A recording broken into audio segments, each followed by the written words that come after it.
guys. Happy Tuesday. Tuesday. Yes.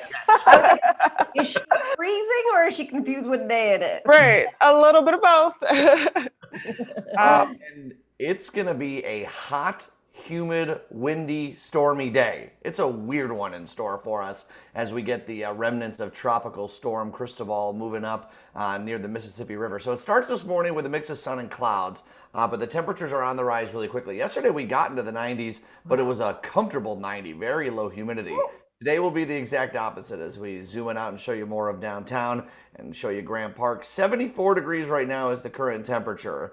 The dew points are already in the upper 50s. We're going to get dew points in the low 70s today as this system from the Gulf continues to make its way north towards us. That is stifling. That is hair all over the place. That is sweating where you shouldn't sweat. I don't even know what I'm saying, but it's going to be hot and steamy.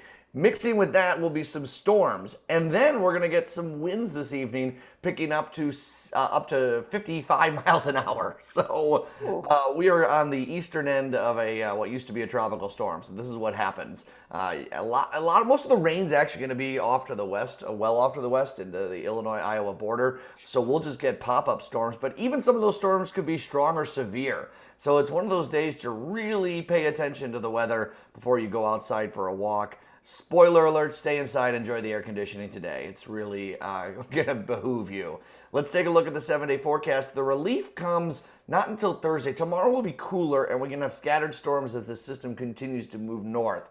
If you can just picture a big swirling system, we're just going to kind of keep on getting the remnants of this tomorrow morning through the afternoon. And then things get really comfortable. This has been like clockwork, a hot, humid week followed by a really nice end of the week and weekend. This will be the third weekend in a row we're going to have temperatures in the upper 60s, low 70s, really comfortable low dew points. So we got to get through today's wackiness, tomorrow's wetness, and then we're going to be in good shape.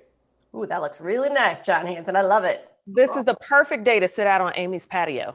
Yes, until this afternoon and then not. Yeah. She's got 3 sump pumps in case it rains really hard. So right? Yeah. Maybe one of them will work. This weekend. No, I'll be there this weekend. That'll be okay. All right. Come on over, girl. She's not gonna let me in. I let you in. Yeah. So cute. We're going to switch gears a little bit, kind of get into some serious topics. George Floyd, obviously, the man who was killed in Minnesota by a Minnesota police officer, is going to be laid to rest this afternoon in Houston following a day of memorial services. Hundreds of people lined up yesterday to see Floyd, to pay tribute to him ahead of the funeral today. Also, Derek Chauvin, the officer arrested for allegedly killing Floyd, and I have to say that because he has not been convicted yet, is now charged with second-degree manslaughter and second-degree murder, much more serious than the third-degree murder he was originally charged with. Now, if he's convicted on the counts, he could face up to 40 years in prison. So we want to bring in Ashley Kirkwood. She is an attorney and legal correspondent to talk a little bit more.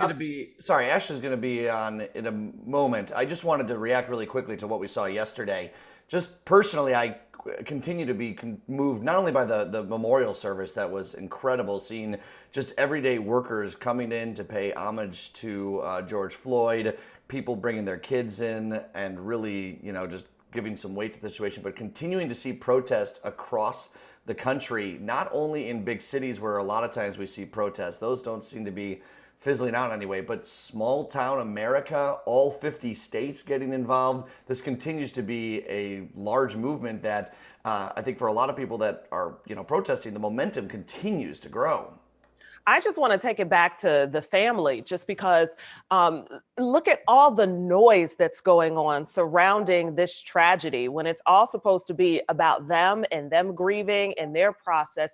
There's just so much noise from the left, from the right, from our president, from our leaders, protesters in the street, folks who are radical. I mean, and they are just moving with so much grace and focused on the goal of getting justice, not only for their family member, but justice for anyone else who has suffered a murder at the hands of police. Kudos to them.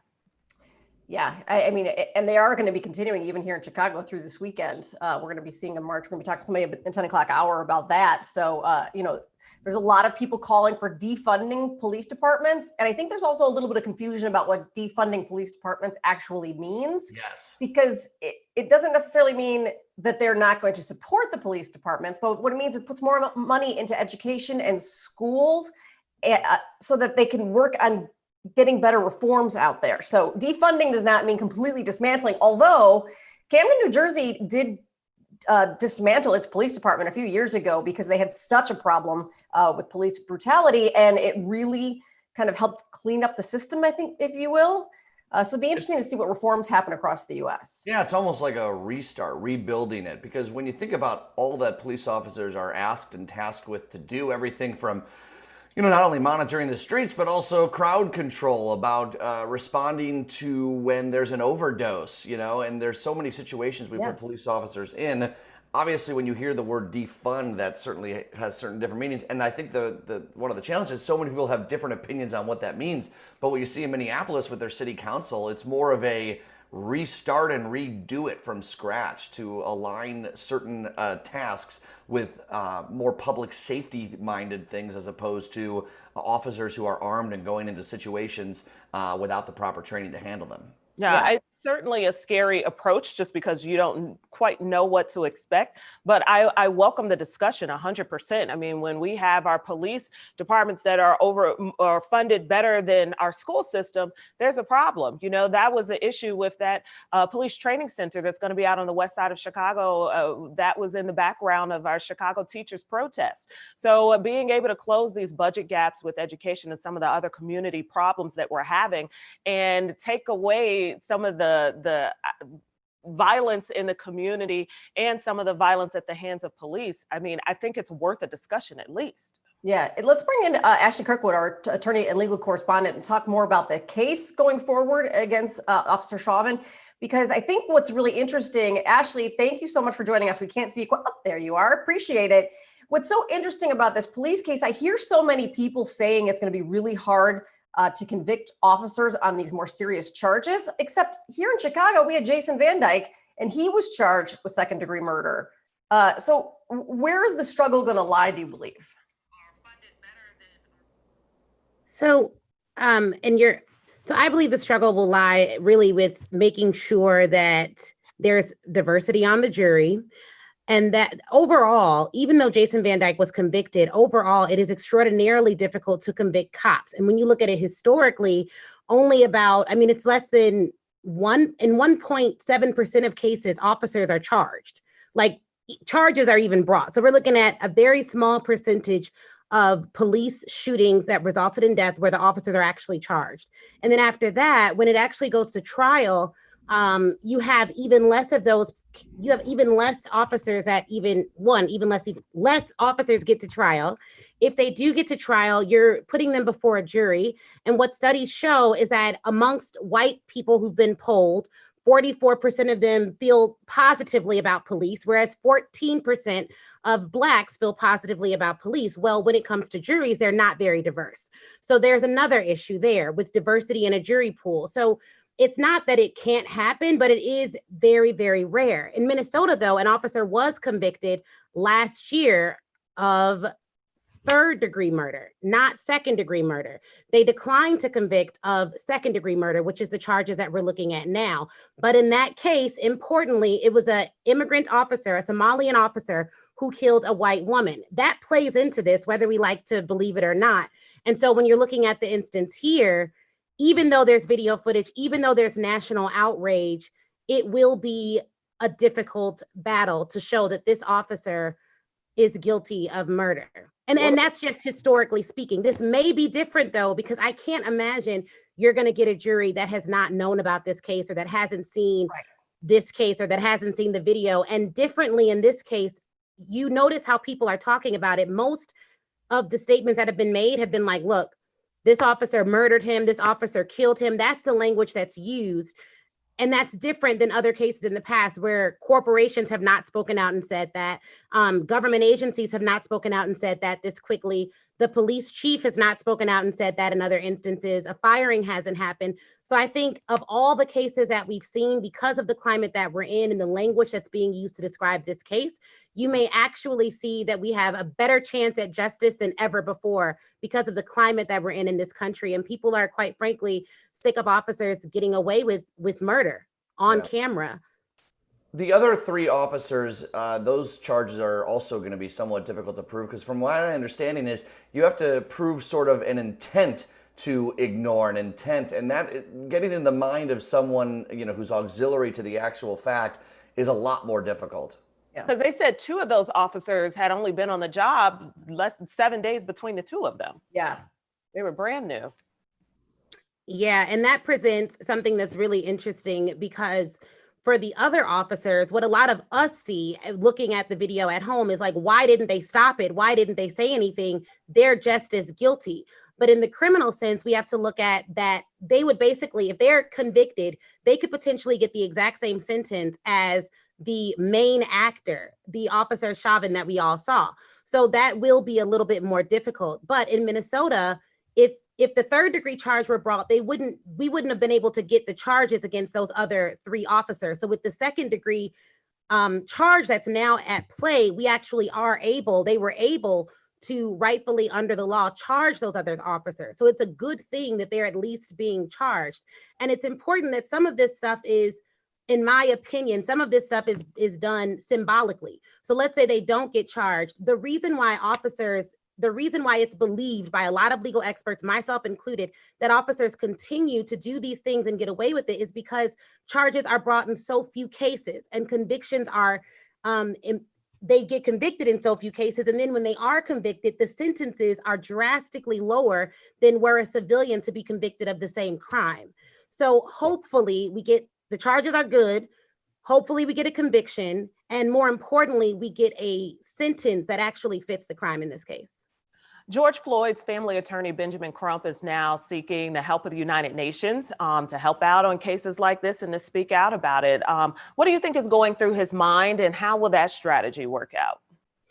I think what's going through his mind is that this is not only infuriating, but it already has national attention. So we've seen protests all over the world in a way that we have not seen in the past. And I think it was just the perfect storm as it relates to it being a pandemic. People are keyed into the news in a way that they aren't ordinarily keyed in, and people are keyed into what's going on in the world in a way that they may not have ordinarily been keyed into. And this has been going on for so long, but when you put America on shutdown, I guess that's when America says, hey, we should stop killing Black folks in this way and broadcasting it live. So I think what his strategy is this is not just a violation of Floyd's rights, but it is a human rights violation. And it's because it's a human rights violation, it will be a violation in any country in this world. And so we need to make sure that the United Nations is involved. I got a question. So because you're talking about all the protests all across the world, how do you seat an impartial jury? Yeah. You can't.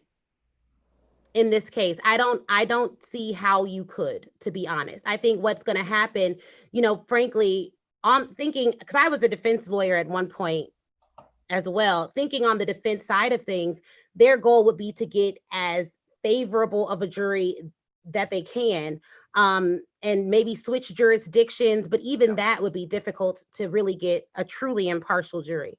Yeah, I would be shocked if they end up holding this trial in Minneapolis specifically. But like you said, it's taken on a national movement. Obviously, people want justice and they want it quickly, but our system doesn't quite work that quickly. What sort of timeline are we looking at? I mean, this could be years before we have resolution in these cases. It could be years. And even though, folks were kind of upset about the time that it took to even get the officers charged, that happened relatively quickly when we look at the grand scheme of things, but it could be years. And in police cases, one thing that prosecutors face is getting the cooperation of other officers. Collecting information can be challenging, and the strength of the union typically plays into how these cases move forward. The police unions in almost every state are pretty powerful. And so it becomes difficult to really get the cooperation that you need in order to move these types of cases forward, because you're dealing with elected officials and things of that nature. So it could take years. It's so fascinating, because I just wonder how this is all going to play out. Everybody's screaming for justice. It's just wonder, can justice be had given the national outcry? Yeah. I wanted to ask about, what's going on with the Brianna Taylor case? Because I know that case had been reopened after initially, they had kind of swept it under the rug. It's a complicated case of a no warrant knockdown of two different sides before she was shot in her sleep. Do you have any update on that, or is that is that a tougher case to bring charges on, and why is that moving slower than the other cases? Well, I think it's moving slower than the other cases because we don't have the video footage, and we don't have the same intensity of the national outcry. But I do think that as a result of the national outcry for the Floyd case, we'll see more movement on that case. So, we'll have to see what happens. I know that, her boyfriend was released. Yeah. So that's a good thing. I'm not sure what's going on with his charges specifically, but it's going to be it's always tougher when there's not video footage. And of course you have the racial element of this. And some people think that that's the type of mistake that the law is in place to protect officers for. So officers have this limited immunity where if they make a mistake and they're doing something, they make the mistake in the course of doing their jobs and they didn't break a well-established law, they have what's called qualified immunity from civil lawsuits. On the criminal side, what courts have said in the past is like, if they fear for their life, then use of force may be justified to make split-second decisions. In the Brianna Taylor case, because we don't have the video, the police officers will probably get more deference to their judgment than we would see when we have the video in the Floyd case. True. One person, but I mean, importantly, she was totally innocent, wasn't doing anything wrong, and so was Floyd, it turns out. So it's challenging, but without that video footage, we're not going to see movement as quickly, and we don't know how that one will turn out. Mm-hmm. One person that I was shocked to hear from was Jesse Smollett and his attorneys. He is now claiming that the city's trying to cover up for lying police, and he's also using all of these protests to build distrust in police in the case that they built around him, as well as CPD Superintendent Eddie Johnson, him being fired, terminated from that position. And he, of course, was someone who was pushing those charges in a large support of our Chicago Police Department. Do you think that this is a good tactic right now for him to kind of jump on the bandwagon of everything that's going on in our country? Personally, I don't. I think, in the Smollett case, because there was so much mistrust of his statements and what he said, that's not necessarily going to help him come out now and kind of jump on the bandwagon. That stated, there's already people overwhelmingly are not trusting of police in this current climate, more now than before. Mm-hmm. For Smollett, though, I don't really think it'll necessarily help him specifically, but overall, I mean, the people that was not someone I expected to hear from right now. No, me neither. I would think he would just pay the money, let it go. Go quietly off into the night. But defense attorneys, it's defense attorneys' jobs to do exactly that sort of thing. So it absolutely is. That plays a key part of our justice system too as well. All right, Ashley Kirkwood, thanks so much for hopping on by. We really appreciate it. Great to chat with you again. Yes, great seeing you guys. Thanks Ashley. All right, bye-bye. And let's get the information up for Ashley. You can see her general counsel. That's her Instagram for that. Also the Ashley Nicole Show and mobilegeneralcounsel.com. All right, we're going to switch gears here, talking about sexual harassment in the workplace. Not something you suspect to talk about because most of us are doing this, but there can still be sexual harassment doing this. It's very interesting. Yeah, for sure. And let's bring in our next guest to chat about it. Dr. Laura McGuire is a trauma-informed sexologist and the founder of the National Center of Equity and Agency. Dr. McGuire, thanks for joining us here this morning. Thank you so much for having me. Yeah, when you think about remote work, I think one of the things you think about, there's not going to be you're not in offices, so how is there sexual harassment happening? But it certainly is still possible, and we're seeing it happening even remotely. Yes, absolutely. And I think one of the things COVID in general has kind of highlighted for us is that in so many realms, there have been issues that have been going on for a long time that we as a society, as companies, as professionals, were able to ignore in some sense. The reality is that most sexual harassment takes place in arenas where, again, there's not going to be a lot of witnesses. Somebody recently said to me, well, but why would someone write this out, right? Why would they in remote work be texting somebody, emailing somebody and saying something inappropriate? But think about the comment section on any article or post on the internet. People feel emboldened when they're not face to face. Oh, wow. Give us some examples of what might be sexual harassment remotely. Yes. So sexual harassment, again, something commonly misunderstood. People just think of like the quid pro quo, right? Yeah. You do this for me, I'll do that for you kind of thing. But a lot of it is more subliminal. It's anything that creates a hostile environment that is sexual in nature. So it can be a joke, a comment, somebody, again, saying something inappropriate about what someone was wearing, making a homophobic or transphobic remark. Those are all legally qualified as sexual harassment.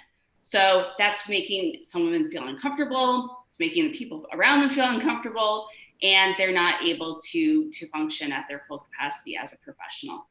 So I love that we're having more conversations about this and bringing it to the forefront. I think that's 100% necessary. But is there a such thing as being hypersensitive to this stuff? Like, how do you know, like, should I report? Should I not report? Where's the line drawn? Right. I think that's what's coming up with so many conversations that we're having right now as a society, right? Are people too sensitive? Are these issues really as big as we're making them out to be? And I think that it's important to understand that everything's on a continuum, right? And often in my field, we call that the continuum of harm. So yes, a comment or a joke is not on the other end of the spectrum of, actually going up to someone and grabbing them or saying something much more aggressive directly, right? But we want to nip it in the bud, because the continuum will continue on. It will go down the line if we don't stop it early on. And so one of the things I do in my professional field is do restorative practices options for companies. So if somebody's saying something inappropriate, they're really not getting it, they're not predatory, they're not trying to hurt somebody, right? We still want to have some kind of coaching, some kind of education with them to make sure that it never escalates. So it is good to report. I wanted to talk about that emboldened sense you get when you're not next to people every single day. We've talked about it in good ways, like people feel more open to talk to therapists remotely or connecting with friends they haven't talked with forever. But it's that same sort of relaxation that you get looking at a screen that really has caused some issues for people, especially when they know they're not going to have to face people for weeks or months. Yeah. Yeah, definitely. And I think that, again, that's where people who might have not said something out loud in a meeting with 10 other people next to them might think, I always kind of wanted to say something to this person. Let me test the waters, right? And right. And if there's somebody who is predatory in nature, this is like a great time for them to, again, say, well, you know what, they misinterpreted that text. Oh, they read that email wrong. Right? And also they don't have to deal with that person's actual reaction in front of them. And so again, things can actually be getting worse, whereas some folks might be thinking, oh, great, now I can relax because people aren't interacting in person. It's not true. Is there any concern that just given our current climate, right? We were isolation in place for 3 months, now we've got all the protests and the looting with the George Floyd investigation. Do you think people are a little bit more sensitive to the world around them right now? Maybe good in a good way and maybe in a bad way too? Well, I think that definitely we are having this cultural shift, right? This paradigm shift in general. And all of these issues are connected. When people think, okay, racial inequality is one thing, sexual harassment is another thing, they're really the same thing, which is structural inequality at large. And dehumanizing people at large. They're all coming from those same roots. And so I think people feeling like, well, I wouldn't have spoken up before, but this movement is reminding me of other movements and that I should have a voice in this.